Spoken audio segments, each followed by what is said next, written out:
विद्यमाने आपण ऑक्टोबरपासून वेगळ्या-वेगळ्या विषयावरती वेबिनार आयोजित करत आहोत. तर आजचा हा एक वेगळा विषय अळंबी लागवड तंत्रज्ञान या विषयावरती आपण शेतकऱ्यांना माहिती देण्यासाठी एकत्र आलेलो आहोत. तर सर्वप्रथम मी कृषी विज्ञान केंद्र बोरगाव यांच्यातर्फे आपल्या सर्वांचं हार्दिक स्वागत करतो. आणि आपल्या सर्वांना हा वेगळा विषय ज्याचा आपल्याला फक्त मशरूम तंत्रज्ञान माहिती आहे. मशरूमची भाजी आपल्याला फक्त हॉटेलमध्ये आपण ऐकतो, पण आपण घरगुती वापरात मशरूम म्हणजे अळंबी याचा वापर आपण घरगुती करत नाही. तर त्याचं उत्पादन कसं घ्यायचं, त्याचे काय फायदे आहेत, औषधी गुणधर्म त्याचे काय आहेत, आहारात किती त्याचं महत्त्व आहे किंवा त्याची लागवड कशी करायची, त्याचा आर्थिक फायदा कसा होईल शेतकऱ्यांना. तर हा वेगळा विषय घेऊन आपण आज कृषी विज्ञान केंद्र बोरगाव च्या आमच्या सहकारी आहेत डॉक्टर स्वाती गुरवे मॅडम, विषय विशेषज्ञ पीक संरक्षण. तर मी स्वाती गुरवे मॅडमला विनंती करतो, की त्यांनी आपलं अळंबी लागवड तंत्रज्ञान याविषयीची शेतकऱ्यांना मार्गदर्शन करावं आणि एक चर्चात्मक हे वेबिनार व्हावा. शेतकऱ्यांच्या काही समस्या असतील उपस्थितांच्या, तर त्याही समाधान करावं आणि त्या बाबतीत काही जर माहिती शेतकऱ्यांना पाहिजे असेल, तर ती सविस्तर आपल्याकडून देण्यात यावी, अशी मी मॅडमला विनंती करतो. त्यांनी आपलं मार्गदर्शन सुरू करावं. धन्यवाद मॅडम बाबर प्लीज. सर. सर्वांना नमस्कार. मी डॉक्टर स्वाती गुरवे, कृषी विज्ञान केंद्र विषय विशेषज्ञ पीक संरक्षण, कृषी विज्ञान केंद्र बोरगाव. आजच्या या ऑनलाईन प्रशिक्षणाला उपस्थित असणारे सर्व शेतकरी बंधू भगिनी तसेच आमचे सहकारी सर्वांचे मी कृषी विज्ञान केंद्र बोरगाव तसेच शेकरू फाउंडेशन तर्फे स्वागत करते. तर आजचा आपला विषय सर स्क्रीन शेअर होते. आजचा ऑनलाईन प्रशिक्षणाचा आपला विषय आहे अळंबी लागवड तंत्रज्ञान. तर हा थोडा नेहमीपेक्षा आपला वेगळा विषय आहे, कारण अळंबीविषयी बऱ्यापैकी आपल्या लोकांमध्ये काही गैरसमज आहे. मग अळंबी म्हणजे नेमकं व्हेज आहे की नॉन व्हेज, मग अळंबी म्हणजे काय, तर हे सगळे गैरसमज दूर करण्यासाठी आणि दुसरा महत्त्वाचा उद्देश म्हणजे अळंबीतलं आपल्या आहारातलं जे वैशिष्ट्यपूर्ण स्थान आहे ते आपल्याला माहीत असावं, जेणेकरून आपण अळंबी आपल्या आहारात रेग्युलरमध्ये सेवन करू त्याचं. आणि तिसरं म्हणजे लोकांना कमी पैशात म्हणजे शेतकऱ्यांना एक शेतीला जोडधंदा म्हणून कमी पैशात कमी भांडवलात हा व्यवसाय कसा चालू होईल, हे 2-3 उद्देश आपल्या आजच्या ऑनलाईन प्रशिक्षणाचे आहे. तर आपण आजच्या आपल्या ऑनलाईन प्रशिक्षणामध्ये बघणार आहोत सुरुवातीला हे सर्व म्हणजे हे दिलेले पॉइंट्स आपण कव्हर करणार आहोत. त्यामध्ये नेमकं अळंबी म्हणजे काय, कारण आपल्यात गैरसमज आहे. बऱ्यापैकी शेतकरी आमच्या इथे येऊन भेटतात त्यावेळी सांगतात की मॅडम, पावसाळ्यात कुत्र्याच्या मलमूत्रापासून मिळणारी छत्री म्हणजे अळंबी. तर असं काही एक नाही. त्यामुळे आपण सायंटिफिक भाषेत एक अळंबी म्हणजे काय, त्यानंतर त्याचं आपल्या आहारात कुठलं वैशिष्ट्यपूर्ण स्थान आहे, म्हणजे असे वेगळे कुठले विटॅमिन्स, मिनरल्स, प्रोटीन्स, कार्बोहायड्रेट्स अळंबीत आहे, जेणेकरून जे आपल्याला आपल्या रेग्युलरच्या फळभाज्या किंवा भाज्या, दूध, नॉनव्हेज यातनं मिळत नाही. त्यानंतर अळंबीचे औषधी गुणधर्म म्हणजे अळंबीत कितीतरी रोगांना प्रतिबंधात्मक उपाय म्हणून अळंबी आपण वापरतो. तर कुठल्या कुठल्या रोगांवर अळंबी हे एक रामबाण उपाय आहे ते आपण बघणार आहोत. त्यानंतर अळंबीच्या जाती, तर आपल्या महाराष्ट्रातच नव्हे तर भारतात किंवा इतरही अळंबीच्या नेमक्या कुठल्या जाती आहेत आणि त्यापैकी विषारी बिनविषारी कुठल्या जाती आहेत, व कुठली जात आपल्या इथे स्पेशली आपल्या महाराष्ट्रात कुठली जात आपण लागवड करू शकतो याविषयी माहिती बघणार आहोत. त्यानंतर अळंबी लागवडीची पद्धत. आता नेमकं शेतकऱ्यांना माहीत असते की हे मशरूम आहे, अळंबी म्हणजे मशरूम, एक इंग्रजीमध्ये आपण त्याला मशरूम म्हणतो. तर पण त्याची नेमकी लागवडीची पद्धत माहीत नसते किंवा त्याविषयी काही गैरसमज आहे शेतकऱ्यांमध्ये की त्याला एवढी जमीन पाहिजे, एवढं पाणी, एवढं खत, असं काही नाही आहे. त्यामुळे आपण आज हे पण बघणार आहोत की लागवडीची एक पद्धत कशा प्रकारे आहे. त्यानंतर कुठलंही पीक म्हटलं की त्यावर येणारे कीड आणि रोग हमखास आहे. तर अळंबी पण आपण एक पीक म्हणून गृहीत धरूया इथे आणि त्या पिकावर येणारे कीड आणि रोगांचं व्यवस्थापन बघूया. त्यानंतर त्याची काढणी आणि साठवणूक, कशा प्रकारे हार्वेस्टिंग करायचं, त्यानंतर त्याची साठवणूक कशी करता येईल जेणेकरून आपल्या शेतकऱ्याला 4 पैसे जास्त नफा मिळेल. त्यानंतर अळंबीपासून मूल्यवर्धित पदार्थ. मग कुठले पदार्थ आहे जे आपण व्हॅल्यू ॲडिशन करून बाजारात विकले, तर डायरेक्ट अळंबी विकण्यापेक्षा आपल्याला त्या पदार्थातून जास्त बेनिफिट्स होईल शेतकऱ्याला. तर हे सगळे पॉइंट्स आपण आजच्या या ऑनलाईन प्रशिक्षणात कव्हर करणार आहोत. तर सुरुवातीला आपण बघू की अळंबी म्हणजे काय? तर मी आधीच सांगितलं की आपल्यामध्ये काही गैरसमज आहे की अळंबी ही नॉन-व्हेज आहे. तर अळंबी ही नॉन-व्हेज नाही आहे. अळंबी हे एक आपल्या आहारात अन्न म्हणून उपयुक्त होणारी एक बुरशी आहे. निसर्गात अनेक प्रकारच्या बुरश्या वाढतात. फॉर एक्झाम्पल आपण एक उदाहरण घेऊया की एक 2-3 दिवस जर चपाती आपण पॅक बंद डब्यात ठेवली, तर एक ग्रीन कलरची हिरवट काळपट बुरशी त्यावर वाढते. मग ही बुरशी विषारी आहे. पण अळंबी ही एक बिनविषारी आपल्या आहारात उपयुक्त होणारी ॲग्रिकस प्रवर्गातली एक बुरशी आहे. दुसरं तिसरं काहीही नाही. आणि या बुरशीविषयी प्रत्येकाने आपल्या लोकल लँग्वेजमध्ये त्याला वेगवेगळे नाव दिले आहे. काही लोकं भूछत्र म्हणतात, काही शिंपले म्हणतात, काही छत्र्या म्हणतात पावसाळ्यात येणाऱ्या आणि काही लोकं मशरूम म्हणून ओळखतात आणि मराठीत त्याला आपण अळिंबी असे म्हणतो. त्यानंतर आपण बघूया की अळंबीचे आपल्या आहारात कुठले वैशिष्ट्यपूर्ण स्थान आहे. म्हणजे असं वेगळं काय आहे की आपण आपल्या आहारात अळंबी घ्यायला पाहिजे. तर अळंबी हा एक प्रथिनांचा चांगला सोर्स आहे. 3.94% प्रथिन आहे. त्यानंतर स्निग्ध पदार्थ, कार्बोदके, खनिजे, तंतुमय पदार्थ आणि 90% त्यात पाणी आहे. तसेच जीवनसत्व ब, क आणि ड, त्याचप्रमाणे पाला, स्फुरद, कॅल्शियम, लोह आणि सोडियम ह्याचा एक चांगला स्रोत अळंबी हे आपल्या शरीरासाठी उपयुक्त आहे. त्यानंतर बघूया की अळंबीचे औषधी गुणधर्म कुठले आहे, म्हणजे कुठल्या कुठल्या रोगासाठी अळंबी एक उपचारात्मक म्हणून प्रतिबंधास ठरते. तर लठ्ठपणा, त्यानंतर उच्च रक्तदाब, हृदयरोग, मधुमेह, कर्करोग सारखा आजार आता आपण बघतोय की घरोघरी कॅन्सरचं प्रमाण वाढलंय. त्यानंतर पोलिओ, एड्स, दमा, वंध्यत्व, फुफ्फुसाचे रोग, विषाणूजन्य आणि काही जीवाणूजन्य या रोगास प्रतिबंधास उपाय म्हणून अळंबी वापरल्या जाते. त्यानंतर लहान मुलांचे काही रोग असतात. बेरी झालं, स्कर्वी, त्वचेचे रोग, दात किंवा हाडांचे रोग हे सुद्धा कमी करण्यासाठी अळंबी आपल्याला एक औषध म्हणून वापरता येते. त्यानंतर अळंबीमध्ये भाजीपाल्यापेक्षा जास्त अमिनो आम्ल आहे आणि आपल्याला जाणीव आहेच की अमिनो आम्ल आपल्याला दररोजचे जे अन्न आहे ते पचन करण्यासाठी उपयुक्त ठरते. तर लायसिन झालं किंवा वेगवेगळ्या प्रकारचे अमिनो आम्ल या अळंबीमध्ये आपल्या पालेभाज्या किंवा इतर भाज्यांपेक्षा अधिक प्रमाणात आढळून येते. तसेच या सर्व विटॅमिन्स, मिनरल्स आणि औषधी गुणधर्मामुळे अळंबीला एक शास्त्रीय भाषेत हेल्थ फूड म्हणून पण संबोधले जाते. अशा प्रकारे अळंबीचा आपल्या आहारात किंवा आपल्या ह्युमन बीइंगसाठी महत्त्व आहे. यानंतर बघू आपण की अळंबीच्या जाती. आता आपल्या महाराष्ट्रात किंवा आपल्या भारतात ज्या कल्टिवेट होतात तशा ऑल ओव्हर बघितलं तर अळंबीच्या 2000 वेगवेगळ्या जाती आहेत. मग त्यात काही बिनविषारी आहेत, काही विषारी आहेत. तर आपल्या जर महाराष्ट्रात पाहिलं आपण तर एक बटन मशरूम होतं, ज्याची जाणीव सर्वांना माहिती आहे. आपण जे हॉटेलमध्ये भाजी खातो ती शक्यतो बटन मशरूम किंवा धिंगरी मशरूमची असते. तर एक बटन मशरूम आहे, एक धिंगरी मशरूम म्हणजे धिंगरी अळंबी आणि तिसरं एक दुधी ज्याला मिल्की मशरूम म्हणतो. अशा 3 आहेत ज्या करण्यासारख्या आहे.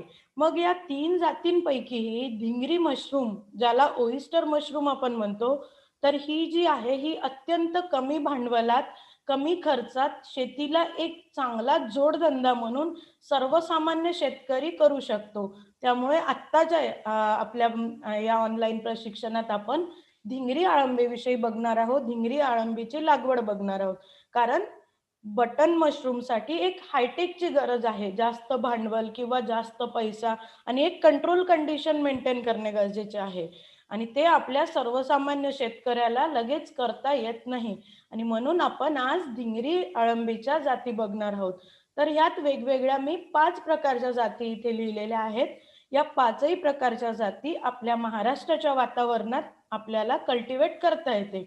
तर त्यात पहिलं आहे की फ्लोरोटस साजर काजू. तर ही जी जात आहे ही एक करडे आणि या जाती सर्व जवळपास सारख्याच तापमानात आणि आर्द्रतेत आपण कल्टिवेट करू शकतो. फक्त त्याच्या आकारावरून किंवा रंगरूपावरून वेगवेगळ्या त्या जाती आपण डिवाइड केलेल्या आहेत. तर फ्लोरोटस साजर काजू जी ही जात आहे, ही एक करड्या रंगाची जात आहे. खाली एक आपण चित्रात 2 जातींचा फोटो टाकलेला आहे. तिथे खालची जी आहे ती फ्लोरोटस साजर काजू आहे. ही चवीला एकदम छान आहे. फक्त हिचा रंग थोडासा करडा राखाडी रंगाची असल्यामुळे बाजारात एकदम डिमांड नाही त्याला, कारण रंगावरून. पण ही जर चवीला एकदा खाल्ली तर कस्टमर ही जात परत परत मागतो. म्हणजे ही जात जात एक टेस्टी जात म्हणून आपण कन्सिडर करतो. त्यानंतर फ्लोरोटस इओस या जातींविषयी आपण खूप डिटेल्समध्ये बघणार नाहीये, कारण या सगळ्याच आपल्या इथे आपण पण करून पाहिले आहे आपल्या कृषी विज्ञान केंद्र बोरगावला आणि आपण सर्वसामान्य शेतकरी करू शकण्यासारखे आहे. तर फ्लोरोटस इओस दुसरी जात जी आहे ती पहिल्या चित्रात जे दाखवलं आहे ती जवळपास पिंक कलरची एक गुलाबी रंगाची जात आहे. पण या जातीचा प्रॉब्लेम असा आहे की ही थोडी खायला रबरासारखी चिवट आहे. पण रंगाने ही अतिशय अट्रॅक्टिव्ह आणि पुष्पगुच्छासारखे एक मोठं याचा शिंपल्याच्या आकाराचं एक मशरूम असतं आणि ते अतिशय अट्रॅक्टिव्ह दिसतं. फक्त एक चिवट थोडी रबरासारखी खायला लागते. त्यानंतर फ्लोरोटस फ्लोरिडा आहे. ही अत्यंत पांढरी शुभ्र जात दिसायला एक फुलाच्या पुष्पगुच्छासारखी दिसते. पण ह्याचं प्रॉब्लेम हे आहे की हार्वेस्टिंगला जर 1 किंवा 2ही दिवस लेट झालं तर लगेच हे काळे डाग ह्याच्यावर पडतात. त्यानंतर फ्लोरोटस फ्लॅबिलॅटस ही जात सुद्धा खायला चांगली आहे आणि एक शिंपल्याच्या आकाराची किंवा एक पंख्याच्या आकाराची ही जात आहे. त्यानंतर हिप्सिझायगस अल्मॅरिस ही जात सर्व जातींपेक्षा टेस्टी आहे. हिप्सिझायगस अल्मॅरिस तर ही एक ब्ल्यू कलरची आहे, म्हणजे निळा रंगात येते आणि उत्पन्नही या जातीचं चांगलं येते. हे आपण थोडक्यात माहिती धिंगरी अळंबीच्या जातीविषयी पाहिले. यापैकी कुठलीही जात शक्यतर पहिली फ्लोरोटस साजर काजू आणि शेवटली म्हणजे हिप्सिझायगस अल्मॅरिस ही या 2 जाती शक्यतर चांगली डिमांड आहे या दोघांना. आपण पुढे बघू की आता अळंबीची लागवड कशी करायची. हे तर झालं जातीविषयी. तर त्याची कुठली पद्धत आहे तर त्याचे एक 5-7 पॉइंट्स आपण काढलेले आहे. प्रत्येक पॉइंट विषयी मी माहिती सांगते. तर सर्वात महत्त्वाचं कुठलंही पीक आपल्याला लागवड करायचं असलं तर आपण पहिले काय बघतो की माती. माती कशी आहे किंवा कुठली जागा निवडायची आहे. तर हे पीक माती या पिकासाठी गरजेची नाही. अळंबीच्या लागवडीसाठी आपल्याला फक्त ऊन, वारा, पाऊस यापासनं संरक्षण होईल अशीच जागा पाहिजे आहे. मग ते पक्कं बांधकाम दाखवलं आहे एका साईडला. आम्ही सुरुवातीला आमच्या कृषी विज्ञान केंद्राला चालू केलं त्यावेळी असं एक पक्की रूम होती, त्यामुळे त्यात केलं. पण एखाद्या शेतकऱ्याला कमी खर्चात करायची आहे, त्याच्याकडे पक्कं बांधकाम नाही आहे, तर एखाद्या छोट्याशा झोपडीत म्हणजे एखादे तूस लावलेली किंवा वरून व्यवस्थित थंडगार राहील असं एक स्ट्रक्चर तयार करून एक शेड किंवा काही शेतकरी पोल्ट्री शेडमध्ये पण मी आता फलटणच्या भागात पोल्ट्री शेडमध्ये अळंबीची लागवड केलेली पाहिलं आहे. त्यातही चांगलं उत्पन्न शेतकऱ्याला मिळतं. तर अशा प्रकारे एखाद्या छोट्याशा झोपडीतही आपण अळंबीची या धिंगरी अळंबीची सुरुवात करू शकतो. एका बाजूला जो फोटो आहे त्यांनी एक साधं शेड आजूबाजूला एक गोनपाट लावलेले आहे, जेणेकरून थोडी रूम ती थंडी राहील किंवा तापमान आणि आर्द्रता त्या ठिकाणी मेंटेन करू शकू. याला कुठलीही कंडिशन नाही की एखादी बिल्डिंग पाहिजे किंवा 3 स्टार हॉटेल असं काहीही नाही. कुठेही आपण अळंबीची सुरुवात करू शकतो साध्या झोपडीतही. त्यानंतर दुसरं आहे की लागवडीसाठी आपल्याला कुठलं माध्यम लागणार आहे. आपण जर फॉर एक्झाम्पल आता गव्हाचं घेतलं तर गव्हासाठी मग काय काय लागतं.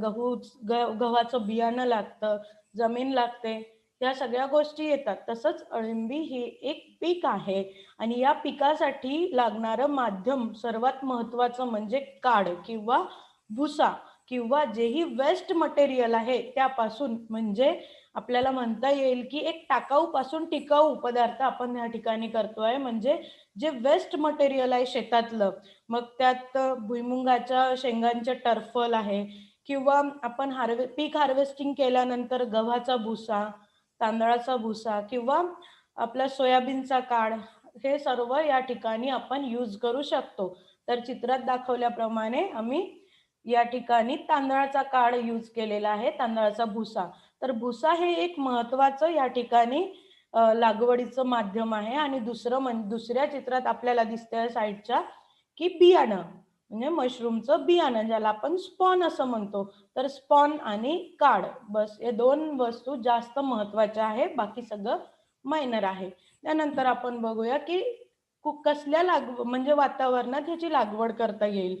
तर काही शेतकऱ्यांचे प्रश्न असतात की विदर्भात येईल का किंवा मराठवाड्यात येईल का. तर आपल्या महाराष्ट्रातलं ओव्हरऑल वातावरण अळंबी लागवडसाठी योग्य आहे. त्यातही आपल्या पश्चिम महाराष्ट्रातलं सातारा, सांगली, कोल्हापूर, महाबळेश्वर हे तर एक गॉड गिफ्टेडच वातावरण आहे. जवळपास 20 ते 30 डिग्री सेल्सिअस तापमान पाहिजे आणि 70 ते 90% आर्द्रता. तर आर्द्रता आणि तापमान दोन्ही आपण मेंटेन करू शकतो आपल्या शेडमध्ये. तर आपल्या अख्ख्या महाराष्ट्रात ही जात येईल. त्यानंतर आपण बघूया की लागवडीची पद्धत.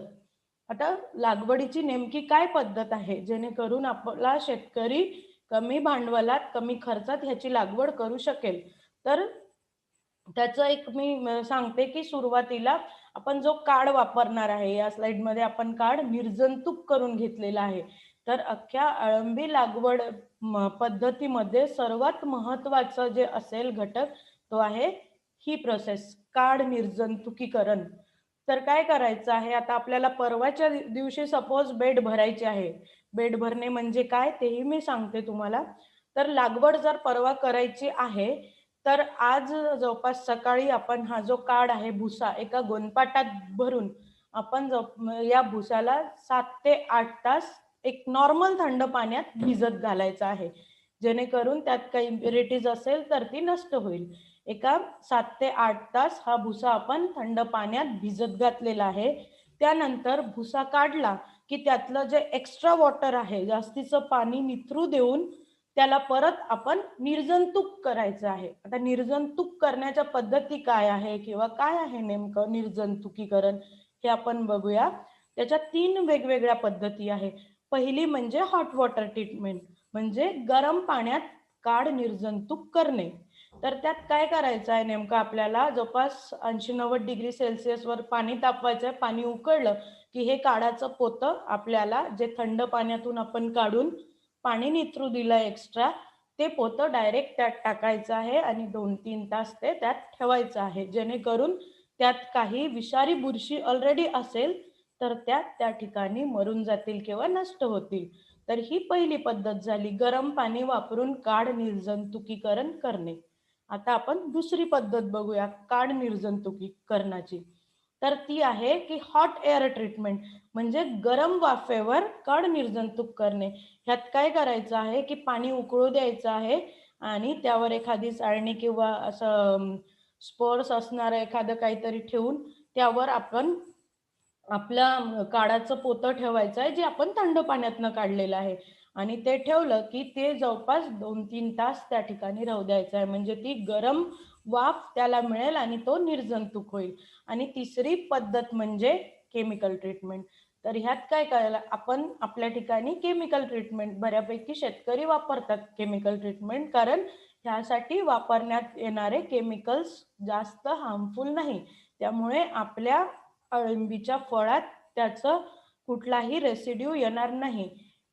त्यामुळे केमिकल ट्रीटमेंट तिसरी आहे. तर या ट्रीटमेंटमध्ये काय करायचं, आपण 7-8 तास थंड पाण्यात आपलं काडाचं पोतं ठेवलेलं आहे ऑलरेडी, ते काढून त्यातलं एक्स्ट्रा वॉटर निथरलं की आपण ते जवळपास 100 लिटरचा एक ड्रम घ्यायचा आहे बंब पाण्याचा.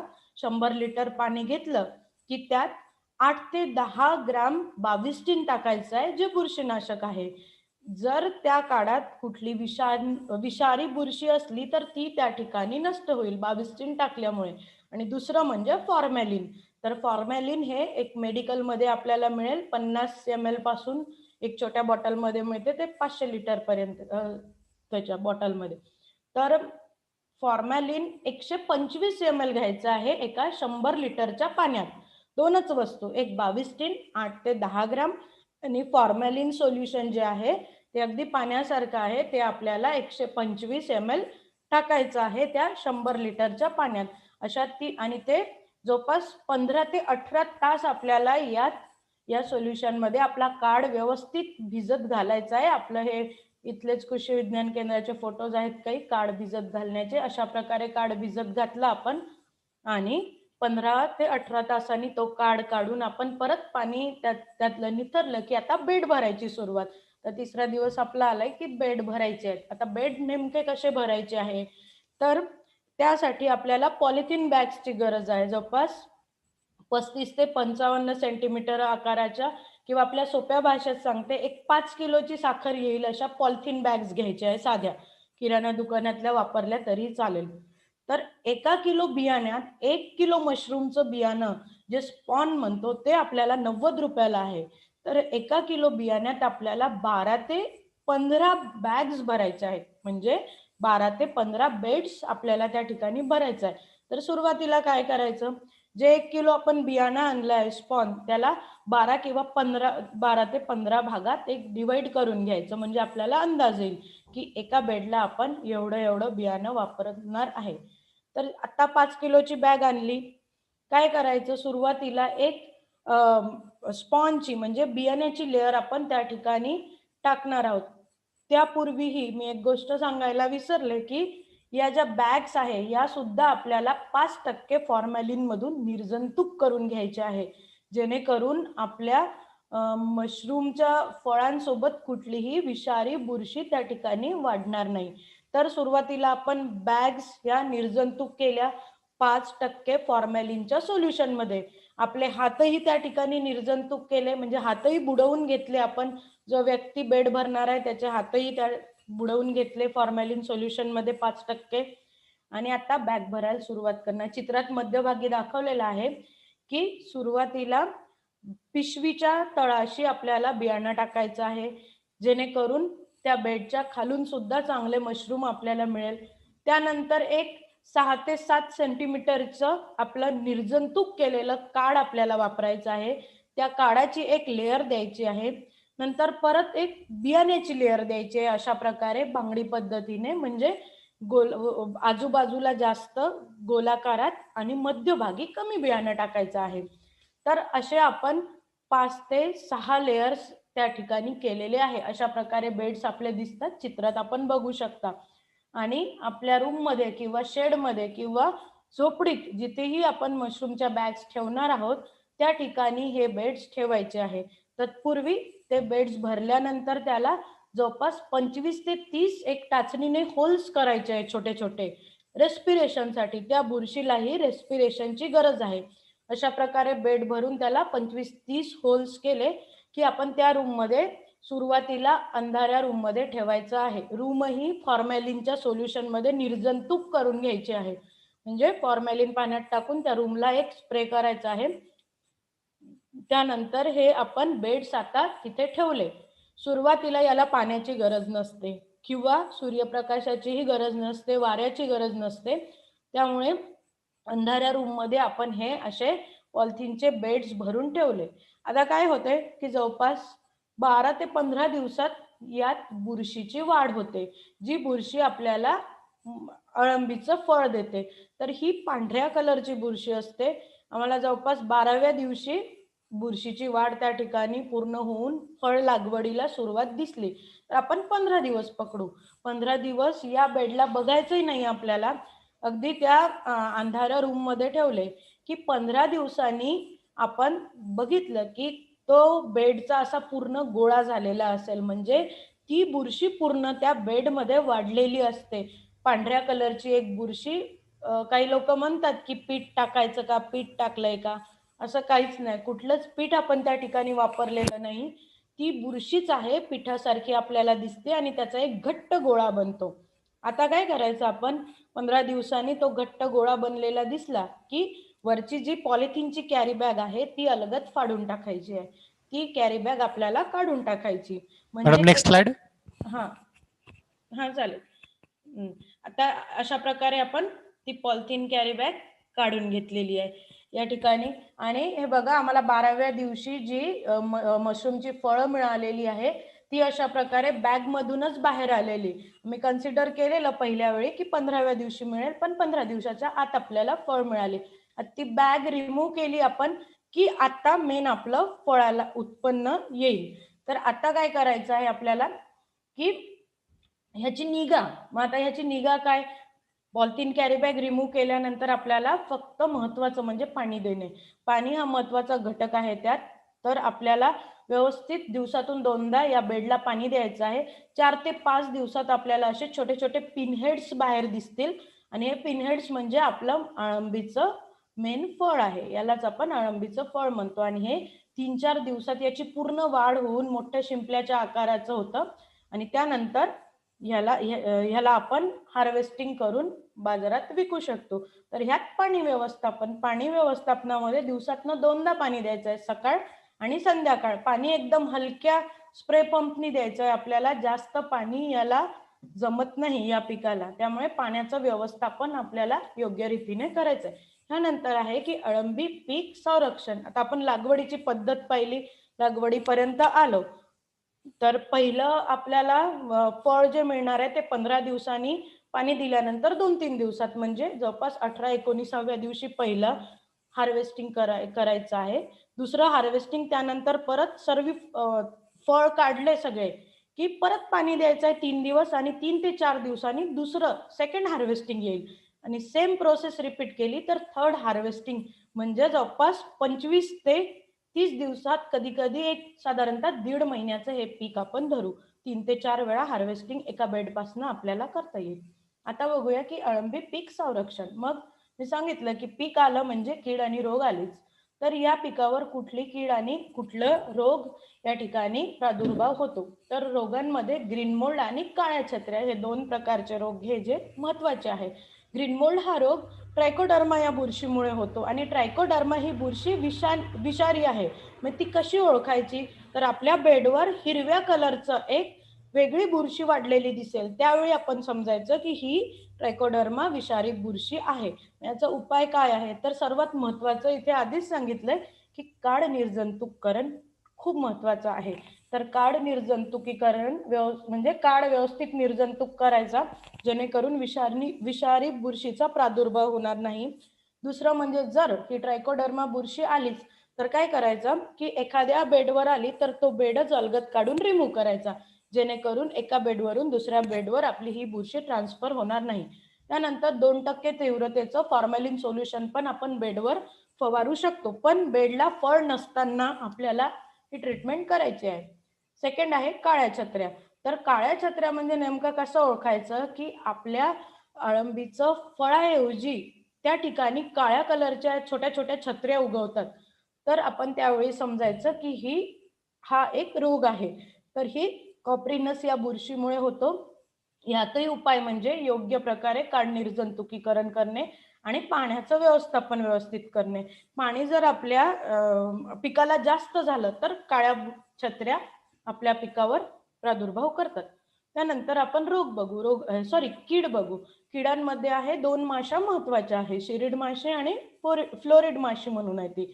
तर शिरीड माशी ही जवळपास 60% नुकसान करते. मग ही माशी नेमकं काय करते, तर आपल्या अळंबीच्या बेडवर छोटी छोटी अंडी घालते आणि अंडी घातल्यानंतर ती अंडी उबवली की त्यातून जे पिल्लं बाहेर निघतात, जी लार्वा निघते, अळी अवस्था आपल्या पिकातील रस शोषून घेते फळाचा किंवा मग ती उपयुक्त बुरशी खाते अळी.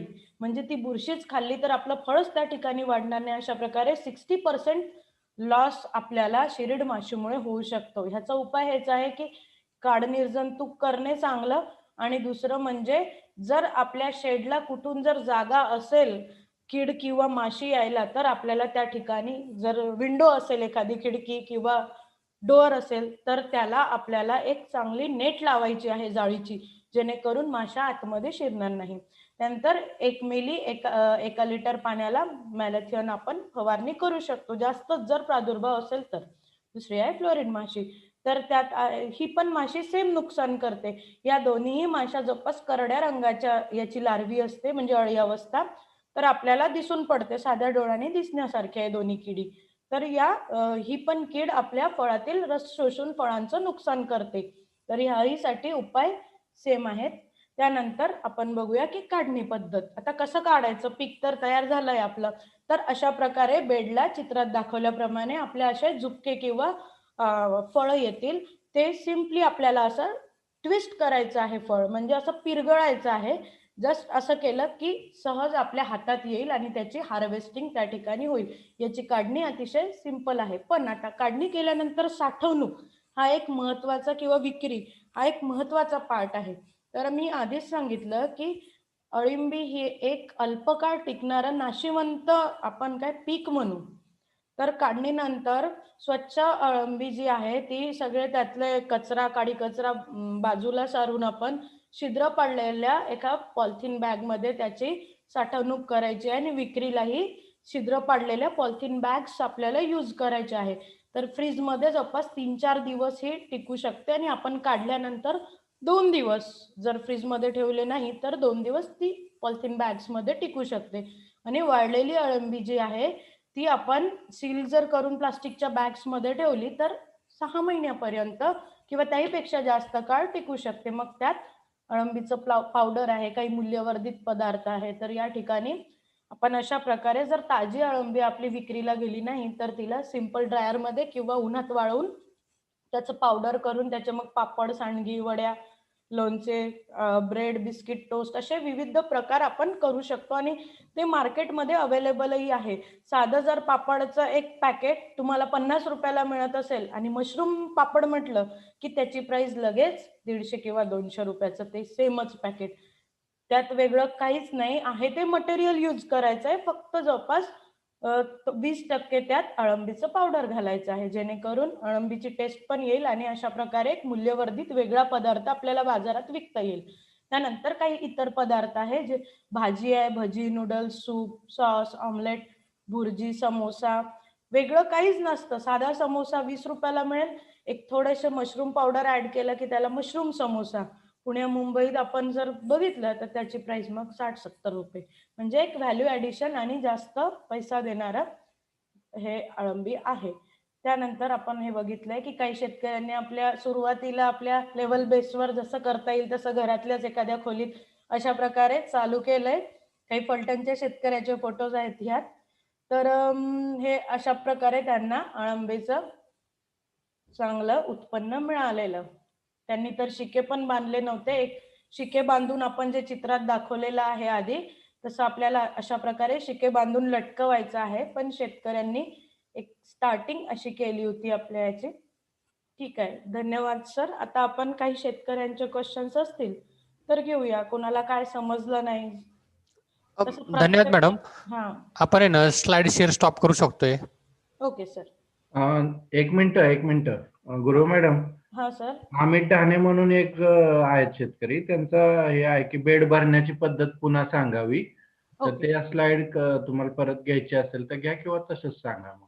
ठीक आहे, चालेल. तर बेड भरण्याची पद्धत मी आधी सांगितलंय की जो काढ आपण वापरणार आहोत, सोयाबीन, भात, गहू किंवा कसलाही भुसा जो किंवा काडी कचरा, वेस्ट मटेरियल, टर्फल धरू आपण. तो काढ एक 7 ते 8 किंवा 8 ते 9 तास आपण एक थंड पाण्यात भिजत घालायचा आहे. साधारणतः 8 तास घ्या. 8 तासात थंड पाण्यात भिजत घातला. तो काढाचं पोतं आपण बाहेर काढलं, त्यातलं एक्स्ट्रा वॉटर निथरू दिलं. त्यानंतर आपण काढ निर्जंतुकीच्या 3 पद्धत सांगितलंय. हॉट वॉटर म्हणजे गरम पाण्याची, गरम हवेची आणि तिसरी केमिकल पद्धत. तर आम्ही केमिकल पद्धत वापरली आहे. ती पद्धत मी थोडक्यात सांगते. जवळपास शेतकरी ती पद्धत वापरतात.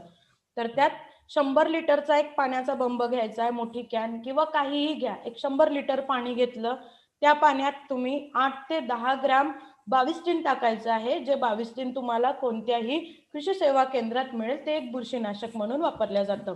बाविस्टिन. त्यानंतर दुसरं म्हणजे फॉर्मॅलिन. 125 मिली फॉर्मॅलिन त्यात टाकायचं आहे. 125 ml फॉर्मॅलिन, 8 ते 10 ग्रॅम बाविस्टिन, दोनच पदार्थ त्यात टाकलेले आहे आपण. आणि त्याला चांगलं ढवळून तो काढाचं पोतं परत त्यात गोनपाटाचं जे पोतं होतं ते त्यात भिजत घालायचं आहे 15 ते 18 तासांसाठी. 15 ते 18 तास झाले की ते गोनपाटाचं पोतं वर काढलं, त्यातलं एक्स्ट्रा वॉटर निथरलं. असं मुठीत दाबून बघायची एक पद्धत आहे. असं दाबून पाहिलं आणि त्यातनं जर पाणी आलं तर आपल्याला तो काढ योग्य नाही. परत तो सुकू द्यायचा थोडा. ज्यावेळी पाणी येणार नाही आपण मुठीत दाबून पाहिल्यावर तर त्यावेळी तो काळ आपण वापरायचा बेड भरायला. बेड भरताना ज्या 5 किलोच्या साखरेच्या पिशव्या बाजारात मिळते त्या आणल्या आहे. त्याला 5% फॉर्मॅलिनमध्ये निर्जंतुक करून घेतले. आपले हात निर्जंतुक करून घेतले. ते पिशवीत खाली एक बियाणं टाकलं आहे थोडीशी लेअर. त्यानंतर त्याच्यावर 5-6 सेंटीमीटरचा एक थर आपल्या निर्जंतुक काडाचा टाकलाय. परत बांगडी पद्धतीने म्हणजे गोल गोल बियाणं टाकायचं आहे, मध्ये थोडं कमी. अशा जवळपास 4 ते 5 लेअर आपण भरल्या.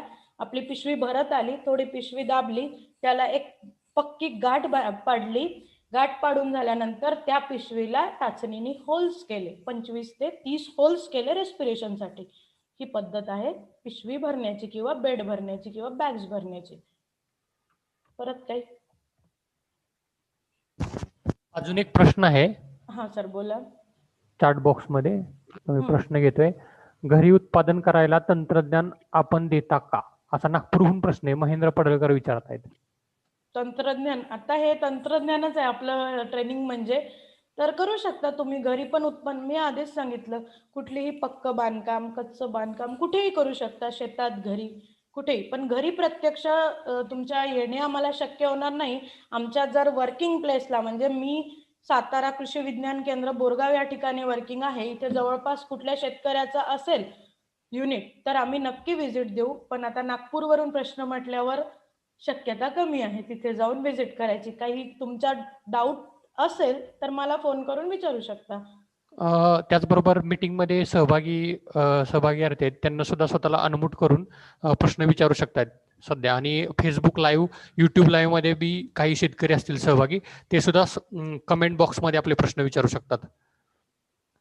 मीटिंगमध्ये आत्ता जे सहभागी आहेत त्यांना स्वतःला अनम्यूट करा आणि प्रश्न विचारा. काही म्हणजे प्रश्न असतील तर शेतकऱ्यांसाठी चर्चासत्र खुलं आहे आपलं ही मीटिंग. कुणीही प्रश्न विचारू शकता. काही डाऊट्स असेल तर. मॅडम, याचं आपल्याला सीड कुठून मिळतं ते थोडं शेतकऱ्यांना आणि सांगा. त्याचं एक मार्केटिंग पण सांगायचं राहिलं. हा. तर सीड त्याचं आपल्याला पुण्यावरून मिळेल. पुणे कृषी महाविद्यालय या ठिकाणी 90 रुपये किलो, 1 किलो धिंगरी अळंबीचं बियाणं आपल्याला 90 रुपयाला मिळेल. कोल्हापूरलाही काही प्रायव्हेट लोक देतात, ते थोडंसं महाग देतील. पण आपल्याला चांगलं खात्रीशीर बियाणं पुणे कृषी महाविद्यालय या ठिकाणी अळंबी प्रोजेक्ट आहे ऑल इंडिया, त्या ठिकाणी विचारू शकता.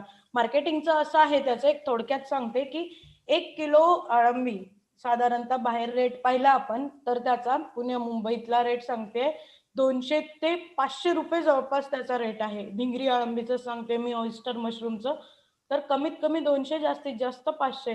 जे 5 स्टार 3 स्टार हॉटेल्स आहे किंवा इतरही हॉटेल्स, त्या ठिकाणी ते लोक त्या किमतीने घेतात. आणि 1 किलो अळंबी जर आपल्याला कल्टिवेट करायची असेल तर त्याला लागणारा खर्च 35 ते 40 रुपये आहे. म्हणजे एका बेड पासून मी आधीच सांगितलं 1 किलो साधारणतः अळंबीचं फळ आपल्याला मिळेल आणि त्याला 35 ते 40 रुपये खर्च येईल. आणि त्याची किंमत विकायला गेला तर ओल्या अळंबीची किंमत 200 ते 500 रुपये एवढा आहे. आणि 1 किलो बियाण्यापासून आपल्याला साधारणतः 12 ते 15 किलो अळंबी अपेक्षित आहे 1 किलो अळंबीच्या बियाण्यापासून. त्याचं मग आता तुम्ही कॅल्क्युलेट करून घ्या. म्हणजे शेवटी प्रॉफिटच आहे यात. फक्त थोडंसं मार्केटिंगचा प्रश्न आहे.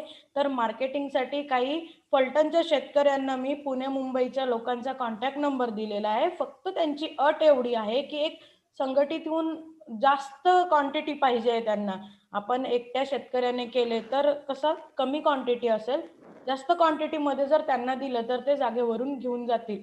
कदाचित भाव कमी मिळेल, 100 रुपये किलोही मिळेल, पण तरी आपल्याला परवडतं शेतकऱ्याला 100 रुपये किलो मिळालं तरी. अजून कोणी विचारू शकता प्रश्न? चॅट बॉक्स मध्ये आणखी एक आहे प्रश्न. सोयाबीन ऐवजी तुरीचा भुसा वापरला तर चालेल का? चालेल. आपण 3 भुसे वापरून पाहिले आपल्या ठिकाणी, सोयाबीन, गहू आणि भात. त्यापैकी आपल्याला चांगली वाढ सोयाबीनच्या भुशात मिळाली आहे, कारण सोयाबीन मध्ये प्रोटीन चांगलं असतं आणि ही बुरशी पण प्रोटीनयुक्त भुशात जास्त चांगलं वाढतं. मी स्वतः वापरलेला नाही तुरीचा भुसा, पण तुम्ही वापरू शकता, येईल रिझल्ट. ताई, तुम्ही कोणती चांगली जात सजेस्ट कराल? आता धिंगरी मध्येच म्हणजे ओइस्टर मध्ये तुम्ही साजर काजू आहे आणि हिप्सी झायगस अल्मॅरिस दोन पण करू शकता. साजर काजू आणि हिप्सी झायगस अल्मॅरिस जी शेवटली आपल्या स्लाइड मध्ये होती ती. ओके. टेस्टवर आहे, कोणाला दुसरी टेस्ट आवडते. तसं सगळ्याच त्या 5ही जाती धिंगरीच्या ज्या आहेत त्या आपल्या इथे कल्टिवेट होतात. रंग रूपानुसार त्याचं मार्केटला कस्टमर डिमांड आहे. आणि त्यातली मग रोगाला बळी कमी पडणारी कोणती नाही, त्यातली? असं कुठलं नाही, असं माझं ऑब्झर्वेशन नाहीये अजून, आणि मी त्याच्यावर काही रिसर्च नाही केलंय. रोग यायचा तर सगळ्या याच्यावर कमी प्रमाणात, जर काड निर्जंतुक झाला नाही तर सर्वच येईल. व्यवस्थित काळजी घेतली तर कुठल्याच याच्यावर येणार नाही मग. त्यामुळे सुरुवातीपासून काड निर्जंतुक व्यवस्थित करा. अजून कोणाला काही? कोणाला प्रश्न असतील ना, कृपया स्वतःचं नाव आणि स्वतःचं गाव सांगून प्रश्न विचारा. आपल्याला बोरगाव केव्हीके मध्ये बियाणं उपलब्ध होऊ शकतं का? नाही, बोरगाव केव्हीके मध्ये पण आपण बियाणं पुण्यावरूनच आणतो. ऍक्च्युली बियाणं म्हणजे तयार करण्याची एक मोठी प्रोसेस आहे. त्याचं त्या ठिकाणी ट्रेनिंगही आहे. पण जर मॅक्झिमम क्वांटिटी मध्ये पाहिजे असेल तर आपण प्रयत्न करू, पण तसा प्रयत्न आपण कधी अजून केलेला नाही. कारण शेतकरी मग डायरेक्ट पुण्यावरूनच बोलवतात. तुम्हाला पाहिजे तर मी एक कॉन्टॅक्ट नंबर पण देते. जर 15 ते 20 किलोपेक्षा जास्त बियाणं पाहिजे असेल तर आधी बुकिंग करून ठेवायला लागतं. एक जाधव सर म्हणून आहे, ते जास्त स्पेशालिस्ट आहे पुण्याचे अळंबीसाठी. तर त्या ठिकाणी एक प्रत्येक आठवड्याच्या पहिल्या शनिवारी ट्रेनिंग असते पुण्याला. तर ते ट्रेनिंग तुम्ही अटेंड करू शकता, पण आपल्यासारखं विदाऊट फीज नाही. त्यासाठी तुम्हाला पैसे भरायला लागेल, 1500 रुपये किंवा 2000 आता असेल त्याचे. ते ट्रेनिंग कृषी आहे. महाविद्यालय पुणे येथे हे प्रशिक्षण कार्यक्रम असतो, ते प्रशस्तीपत्र पण देतात. हा, तुम्हाला नंतर काही प्रस्ताव करायचा असेल वगैरे तर त्यासाठी सुद्धा उपयोगी पडतं. आपल्या कृषी महाविद्यालय पुणे येथे अळंबी सुधार प्रकल्प आहे, तर तिथं पण सीड वगैरे तिथंच तयार होतं. हा, तिथेच तयार होतं, तिथून विकत मिळेल. पाहिजे तेवढी क्वांटिटी मिळेल, फक्त आधी बुकिंग करून ठेवायचं. 10-15 किलोच्या वरती असतं तर. नंबर पाहिजे असेल तर तुम्ही घेऊन टाका. चॅट बॉक्स मध्ये आलाय मॅडम, निखिल वानखेडे म्हणून, त्यांनी म्हटलंय की सीड साठी तुम्ही संपूर्ण पत्ता आणि नंबर शेअर करा म्हणून. चालेल, मग बाबर सर आपण ताई तुम्ही इथं सांगितलं तर बरं होईल लगेच ना. सांगितलं तर बरं होईल. चालेल. 9423 हम्म. 00 हा, 79 31. ओके, धन्यवाद. 9423 00 79 31 हा जाधव सर म्हणून तिथे आहे. ते नेहमी ट्रेनिंग घेतात. मग बियाणं तयार करण्याचं 3 दिवसीय ट्रेनिंग आहे त्यांचं. 5000 7000 त्याचे प्राइस आपल्याला, म्हणजे हे पैसे पे करावं लागेल. आणि साधं धिंगरी मशरूमचं 1500 रुपयात ट्रेनिंग आहे. आणि बियाणं पण मिळेल ना हा, त्यांच्याकडे? बियाणं पण त्यांच्याचकडे मिळेल. ओके, धन्यवाद. आपल्या कमी पैशात मिळेल, 90 रुपये ऍग्रिकल्चर किलो. कॉलेजमध्ये ह्याच्यामध्ये मिळेल ना आणखी? हा, ऍग्रिकल्चर कॉलेज म्हणजे तेच आहे, तोच प्रोजेक्ट तिथेच आहे ऍग्रिकल्चर कॉलेजला, ओके. त्यांचं युनिट. आणि आपल्या इथं तुम्हाला जर हा प्रकल्प बघायचा असेल मशरूमचा, तर उंब्रजला हेमंत कुंभार म्हणून आहेत. तर ते स्वतः मशरूम कल्टिवेशन करतात. पुण्याला कृषी महाविद्यालयात प्रशिक्षण घेऊन त्यांनी स्वतःचा युनिट सुरू केलंय. एक 5-6 वर्षापासून ते नेहमी मशरूम उत्पादन करतात आणि विक्री पण करतात. तर त्यांचाही नंबर तुम्हाला मी लागल्यास शेअर करेन, जर कुणाला पाहिजे. आता कुठलं गाव सांगितलं? उंब्रज, उंब्रज. साताऱ्यामध्ये. साताऱ्यातलं. कराड रस्त्याला उंब्रज आहे. तर फलटणचे त्यांच्याकडे पण काही शेतकरी आहेत सर. फलटणचे पण काही निंबाळकर, नरुटे, त्यांनी चालू केलं होतं मध्ये तिथे पण आता हा बिझनेस पॉइंट ऑफ व्ह्यू हे उंब्रजचे शेतकरी करतात. चॅट बॉक्समध्ये अजून एक प्रश्न आहे. तुषार गोरे प्रश्न विचारत आहेत, कोणती व्हरायटी म्हणजे प्रक्रियेसाठी कोणत्या व्हरायटीचं सेल्फ लाईफ चांगलं आहे की जेणेकरून आपण ती व्हरायटी घेऊ, म्हणजे प्रक्रियायुक्त पदार्थ बनवले त्याची सेल्फ लाईफ चांगली टिकेल, असं त्यांचं असं मत. काही नाही सर, कुठल्याही व्हेरायटीचं केलं ते, आता मी धिंगरीच्या ज्या जाती सांगितल्या 5, त्यापैकी कुठल्याही जातीचं आपण कल्टिवेट करून त्याचं पावडर करून मूल्यवर्धित पदार्थ केलं तरी टिकेल. आणि त्याचं काही असं वेगळं गणित नाही आहे सेल्फ लाईफ साठी. मॅडम, अळंबी ड्राय झाली आणि ती कशी करायची? हे ड्राय झाली हे त्यासाठी कसं तुम्ही ओळखायचं ड्रायर आणि पण कशी वापरू करायची? शकता, किंवा एखादा घरगुती यूज साठी एखाद्या शेतकऱ्यांनी चालू केलं तर साध्या उन्हातही आपण ड्राय करू शकतो. पण त्याचं वेगळं ड्रायर असते. बिझनेस पॉइंट ऑफ व्ह्यू जर मोठं युनिट असेल तुमचं तर उन्हात करणं शक्य होणार नाही, त्यासाठी ड्रायर घ्यायला लागेल. तसं ड्रायर आमच्या कृषी विज्ञान केंद्र बोरगाव या ठिकाणी पण आहे, तुम्ही बघू शकतात. किती मॉइश्चर कंटेंट त्याच्यामध्ये असलं पाहिजे किंवा काय असं? साधारणतः एक पावडर होईल त्याचं असं बघायचं. अच्छा. जेवढी चांगली ड्राय झाली तेवढं चांगलं आहे. एक पावडर करता येईल आपल्याला व्हॅल्यू ॲडिशनसाठी तसं बघायचं. Okay, okay. हां आणि एक पुण्या मुंबईत असे अळंबीचे पावडर पण विकायला बाजारात आहे बरं. म्हणजे काही दुकानात मी स्वतः वापरलंय तर पावडर मिळते पावडर फॉर्ममध्ये. ते पावडर आपण दररोजच्या जरी भाजीत अर्धा चमचा टाकलं तरी त्याला थोडीशी टेस्ट अळंबीसारखी येते आणि एक हेल्थ बेनिफिट पण आहे. तर त्याचे पावडर करून डायरेक्ट पण काही लोक विकतात. कारण ताजी अळंबी लगेच जर गेली नाही तर ते बेस्ट त्याला अल्टरनेट आहे. आणि ताजी अळंबी किती दिवस टिकते? ताजी अळंबी फ्रीजमध्ये 3-4 दिवस टिकते आणि 3-4 विदाऊट दिवस. फ्रीज त्या छिद्र पाडलेल्या पॉलिथिन बॅग्समध्ये 2 दिवस टिकेल काढल्यानंतर. अच्छा. हं.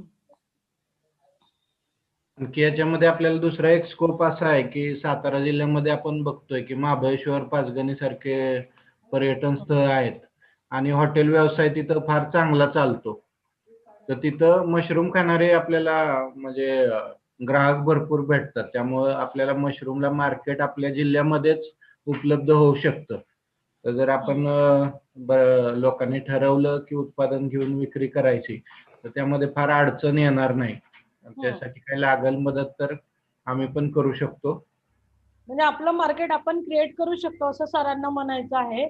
कारण सर म्हणजे महाबळेश्वरला एकच शेतकरी आहे, एकच माणूस ते अळंबी लागवड करतो आणि त्यांनी तिथे ते मशरूम विकायला आणलं की त्याचे पॅकेट साधारणतः 1 तासाच्या आत सगळे विक्री करतो. म्हणजे इतर सगळे स्ट्रॉबेरी घेऊन बसतात दिवसभर आणि हा अर्ध्या 1 तासात आपला विकून मोकळा होतो. म्हणजे सांगायचा उद्देश तिथे बाहेरचे लोक पण येतात. शहरातल्या लोकांना जास्त महत्व कदाचित याचं माहित असल्यामुळे मार्केटिंगला इझी आहे किंवा हॉटेल्स पण तिथे आहे. आणि आपण सुरुवातीला तर एका शेतकऱ्याने 100-100, 200-200 ग्रॅम फ्रीमध्ये दिलंय. सगळ्या रिलेटिव्हजला एक म्हणजे चैन तयार करण्यासाठी रिलेटिव्हजला, मित्रमंडळींना आणि जशी मग आपल्याला टेस्ट त्याची आवडते तसं आपण आपोआप नेक्स्ट टाइम विकत घेतो. म्हणजे अशा प्रकारे आपण आपलं मार्केट क्रिएट करू शकतो. तर लोकांना माहित होण्यावर आहे. अजून कोणाला काही बोलायचंय? चॅट बॉक्समध्ये प्रश्न आहे. काजल वाघमारे प्रश्न विचारतायत म्हसवडहून. त्या बोलतायत की जर आपल्याला सन ड्रायिंग करायचं म्हणजे उन्हात त्याला वाळवायचं, त्याला काय प्रक्रिया, ट्रीटमेंट काय करावी आणि त्याची ट्रीटमेंट काय किंवा त्यासाठी आवश्यक गोष्टी काय असतील तर त्या कुठून मिळतील? त्याचबरोबर त्यांचा मगाशी त्या प्रश्नाचं उत्तर मिळालेलं आहे आपल्याला की ते सीड कुठं अवेलेबल होते. तर त्यांनी चॅट बॉक्समध्ये आपण सरांचा नंबर टाकला आणि Shivajinagar college of agriculture Pune Shivajinagar या ठिकाणी ते अळंबी लागवड प्रकल्प. प्रकल्प आहे. त्या ठिकाणी तुम्हाला ते सीड मिळून जाईल. तुम्ही आता मी प्रश्न विचारला त्याचं उत्तर. हां. तर मॅडमने विचारलंय की ड्राय उन्हात कसं करायचं, कुठलीही ट्रीटमेंट करून. कुठलीही त्याला ट्रीटमेंट करायची नाहीये. साध्या मशरूम डायरेक्ट सनलाईटमध्ये आपण जर ठेवलं तर ते पापड आपण जसे सुकवतो तसं त्या प्रकारे आपण सुकवू शकतो. पण शक्यतोवर जर मोठे युनिट्स असणारे ड्रायर यूज करतात जेणेकरून एक सेफ पद्धतीने ते सुकवल्या जातात. एक साधं उन्हात ठेवूनही आपण त्याला सुकवून पावडर करू शकतो घरगुती तयार केलं तर. कुठली ट्रीटमेंट गरजेची नाही त्याला. त्याचबरोबर मयूर जी प्रश्न विचारतायत, शेडनेट लावून ह्या गोष्टी करू शकतो का आपण? शेडनेट लावूनही करू शकतो. काही प्रॉब्लेम नाही. फक्त काय आहे की आपल्याला ती रूम थंड ठेवायची आहे. त्यात आपल्याला आर्द्रता किंवा तापमान मेंटेन होणार नाही. त्यामुळे एक भाताचा पेंडा आहे किंवा कशाचंही वेस्ट मटेरियल आपल्याला त्या रूमच्या वर किंवा आजूबाजूला गोणपाट बांधायलाच लागेल. जेणेकरून त्या गोणपाटावर दिवसातनं 2-3 वेळा पाणी आपण दिलं, फवारलं तरच ती रूम थंड राहू शकेल. कारण शेडनेटचं टेम्परेचर तुम्हाला माहिती आहे मेंटेन होणार नाही तसं. त्याचबरोबर धनाजी पवार फलटणहून प्रश्न विचारतायत की एक छोट्याच खाणी असा जर प्रकल्प केला तर त्याचा प्रकल्प खर्च किती असेल? तर ते डिपेंड करते. मी तुम्हाला सांगितलं इथे कुठलंच अर्थशास्त्र असं आपण कनेक्शन लावू शकत नाही की एका छोट्या प्रकल्पाला किती पैसे लागतील किंवा काय. मी साधारणतः सांगितलं की 1 किलो अळंबी उत्पादनासाठी आपल्याला 35 ते 40 रुपये खर्च लागतो. एक छोटंसं मग आता त्यांचा कॅपॅसिटी किती आहे त्यावर डिपेंड आहे तो खर्च. म्हणजे त्या साधं एक छोटंसं केलं ज्यात आपण एका वेळी 10 किलोचं उत्पन्न घेऊ शकतो. अशी जर साधी झोपडी असली तर फार कमी खर्च त्याला लागेल. म्हणजे 1 किलोला जवळपास 35 ते 40 रुपये यानुसार आपण कॅल्क्युलेट करायचं आहे. म्हणजे जर 15 बेड एका किलोत भरताय, 1 किलो मशरूमच्या बियाण्यामध्ये आपले 15 बेड्स भरताय, तसं 10 किलोमध्ये किती आणि त्यानुसार किती खर्च लागेल असं आपण कॅल्क्युलेट करायचं आहे. कुठलेही इथे मोजमाप करून आपल्याला शेड करायचं नाही, त्यामुळे तसं कॅल्क्युलेशन काढता येणार नाही. कदाचित हा तुमचा विद्यार्थ्यांपैकी प्रश्न असेल. श्रुती भोसले प्रश्न विचारतायत. म्हणजे हा अवांतर प्रश्न आहे. फर्स्ट इयरचा ऑनलाईन क्लास कधी सुरू होणार आहेत?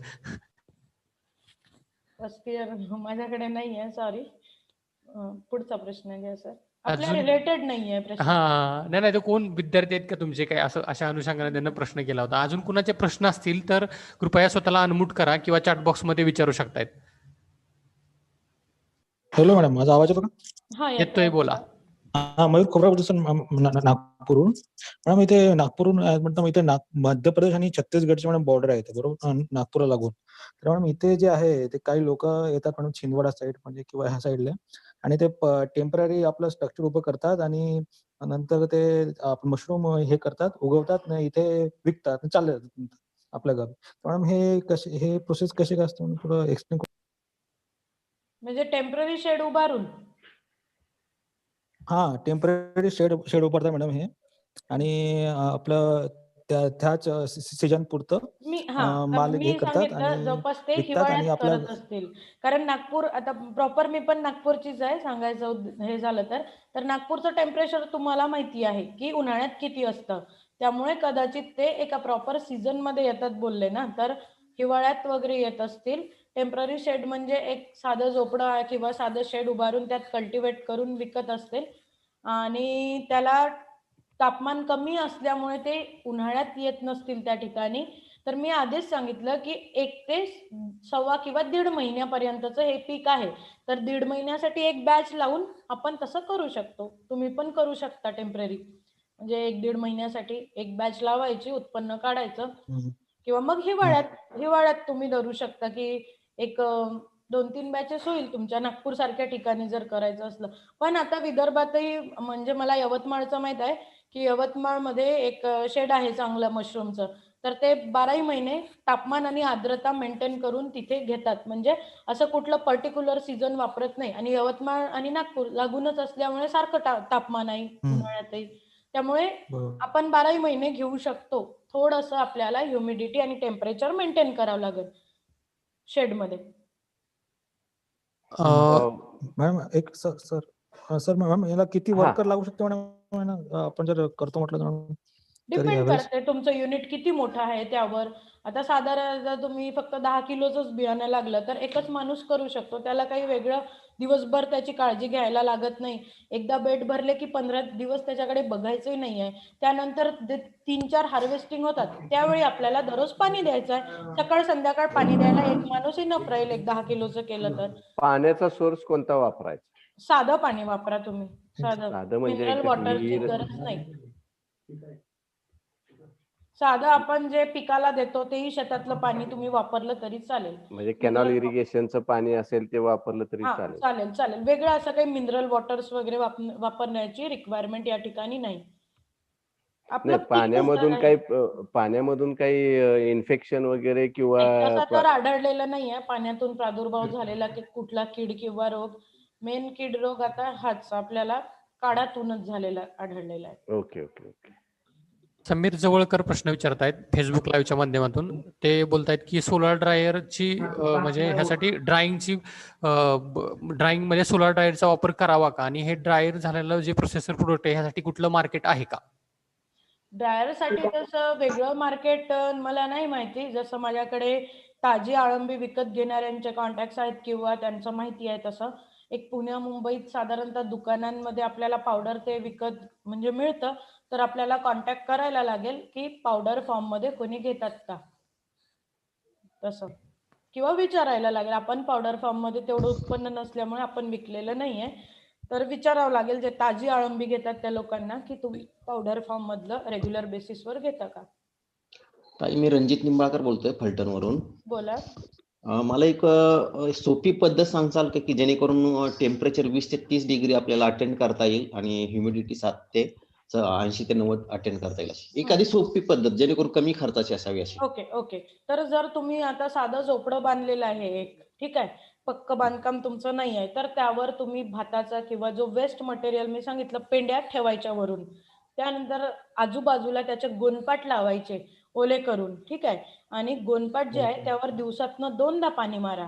म्हणजे आता आम्ही पक्क्या बांधकामातही टेम्परेचर आणि ह्युमिडिटी मेंटेन केली, आणि आपलं इथलं आता तुम्ही फलटणचे आहात बोलले, तर इथलं तापमान आणि ह्युमिडिटी दोन्हीही आपल्याला खूप काही वेगळी प्रॅक्टिस बरोबर. करायची गरज नाही, मेंटेन होऊन जातं, फक्त गोणपाट. आणि त्याचबरोबर रूम मध्ये तुम्ही तळाशी म्हणजे सरफेसवर गोणपाट ओले करून रूमला टाका, आणि त्या गोणपाटावरही पाणी मारायचं. दिवसातून 2दा आपण पिकाला पाणी देतो ना, त्यावेळी त्या गोणपाटही ओले ओले ठेवायचे, म्हणजे ह्युमिडिटी आणि तापमान दोन्ही पण मेंटेन होईल आपल्या इथे. ओले धन्यवाद. गोणपाट, हा, बर. ही पद्धत कमी खर्चात. नाही बाबा. प्रश्न आहे का सर? विभीषण सर कोणाचा?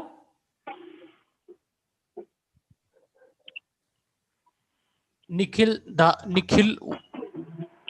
वानखेडेंचा आहे. प्रश्न आहे. वरून कॅरी बॅग काढल्यानंतर बेड लवकर वाळतात, तर पाणी किती प्रमाणात द्यावे याबाबत मार्गदर्शन करावे. तसं काही वेगळं प्रमाण नाही, पण साधारणतः बेड आपला हलका ओला होईल, म्हणजे साध्या आपण जो स्प्रे पंप शेतात वापरतो आपला, जो फवारणीसाठी, त्या स्प्रे पंपानी हलका बेड ओला होईल असं दिवसातनं 2दा पाणी द्यायचं आहे, सकाळ संध्याकाळ. जर एखाद्याला शक्य झालं तर दुपारी पण. बरोबर आहे प्रश्न त्यांचा. खूप लवकर पिशव्या काढल्यानंतर बेड सुकतो, तर त्यासाठीच आपल्याला तापमान आणि ह्युमिडिटी पण रूमची मेंटेन पाहिजे. म्हणजे गोणपाट ओले करून खाली ठेवले की थोडीशी आर्द्रता जास्त असते आणि बेड लवकर सुकणार नाही.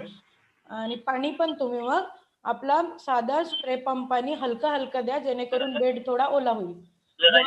ती बुरशी वॉशआउट होणार नाही याची काळजी घ्यायची आहे फक्त पाणी देताना. कधी काय होते की आपण एकदम जवळून स्प्रे पंप त्याच्यावर ठेवतो आणि खूप पाणी देतो, त्यामुळे काय होते, ती महत्वाची बुरशीच निघून जाते, वॉशआउट होते. तसं होणार नाही याची काळजी घ्यायची गरज आहे थोडी. हलका बेड ओला करायचा आहे आपल्या अंदाजाने. सविता खंडाईत म्हणून कोणतरी, त्यांना बोलायचंय का काय? अनम्यूट केलं होतं त्यांनी आता. ओके, बोला. सविता खंडाईत. नेक्स्ट घ्या सर, प्रश्न नसेल तर. चॅट बॉक्स मधले झाले का विभीषण सर प्रश्न?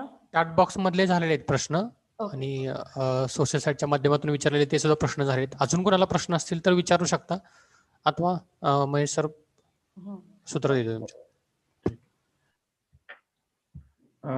धन्यवाद मॅडम. आजच्या या थोड्या वेगळ्या विषयावरती आपण उपस्थितांना मार्गदर्शन केलं, आणि मी सर्व उपस्थितांच्याही कृषी विज्ञान केंद्र बोरगाव तर्फे खूप आभार मानतो की मोठ्या संख्येने लोक याच्यामध्ये सहभागी झाले आणि आपले प्रश्न सुद्धा विचारले आणि चर्चा केली, चांगली चर्चा केली. याबद्दल आणखी काही सविस्तर मार्गदर्शन लागलं तर कधी आपण फोन करू शकता किंवा कृषी विज्ञान केंद्र बोरगावशी संपर्क करा. या संदर्भात आपण नेहमी मार्गदर्शन करू. तसंच कृषी महाविद्यालय पुणे हे सुद्धा आपलं महात्मा फुले कृषी विद्यापीठाचंच आहे. तिथं सुद्धा अळंबी सुधार प्रकल्प आहे. तिथल्या पण अधिकाऱ्यांशी आमचा संपर्क नेहमी असतो. जर आपल्याला कुणाला जर युनिट करायचं असेल सुरू, तर त्या संदर्भातली आपण इत्थंभूत माहिती आपणापर्यंत पोहोचवू. आणि आपण पुन्हा एकदा सर्वजण आपण इथं सहभागी झालात आणि चर्चा केलीत, त्याबद्दल कृषी विज्ञान केंद्र बोरगाव तर्फे मी सर्वांचा आभार मानतो. आणि आजच्या आमच्या सहकारी डॉक्टर स्वाती गुरुवे मॅडम यांनी सुद्धा वेळ काढून आपल्या सर्वांना या वेगळ्या विषयावरती मार्गदर्शन केलं, त्याबद्दल त्यांचाही आभार मानतो. तसंच सर्वात शेवटी पण महत्वाचं, शेकरू टीव्ही यांनी हा प्लॅटफॉर्म उपलब्ध करून दिला. हा जवळजवळ आमचा 15वा भाग आहे वेबिनारचा. सतत दर बुधवारी ते आम्हाला हा प्लॅटफॉर्म उपलब्ध करून देतात आणि वेगळ्या विषयावरती इथं आपल्याला चर्चा करता येते. तर त्याबद्दल मी पुन्हा एकदा सर्वांचा आभार मानतो आणि हा वेबिनार इथंच संपला असं जाहीर करतो. धन्यवाद सर्वांचे पुन्हा एकदा. धन्यवाद बाबर सर, तुमचंही मी आभार मानते, कारण मेन म्हणजे तुम्ही आणि शेकरू फाउंडेशन, विभीषण